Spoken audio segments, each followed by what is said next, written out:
এই রকম কষ্টদায়ক মেকআপ যেটা অ্যাক্টরকে বাধ্য হয়েই করতে হয়।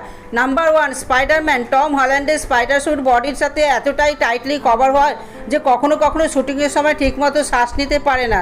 গরমের কারণে যখন বডি চুলকায় তখন ঠিকমতো চুলকাতে পারে না, আর যখন জল পিপাসা পায় তখন বাধ্য হয়েই একটা পাইপের মাধ্যমে জল খেতে হয়। Number 2, iron man. Robert Downey জুনিয়রের আয়রন স্যুট এতটাই আনকমফর্টেবল ছিল যে শুটিংয়ের সময় তিনি ঠিকমতো দেখতে পেতেন না। এমনকি একবার তো তিনি আপকামিং মুভিতে আয়রন ম্যানের রোল প্লে করতে অসম্মতি জানাতে চেয়েছিলেন, কিন্তু সিজিআই টেকনোলজি ইমপ্রুভ হওয়ার কারণে তিনি সেটা করেননি। Number 3, preacher. এই সিরিজে ইউজিনের রোল প্লে করেন যিনি। ইয়ান কোরেটির মেকআপ এতটাই অদ্ভুত ছিল যে শুটিংয়ের সময় পুরো দিন নিজের মুখ বন্ধ করে রাখতে হতো।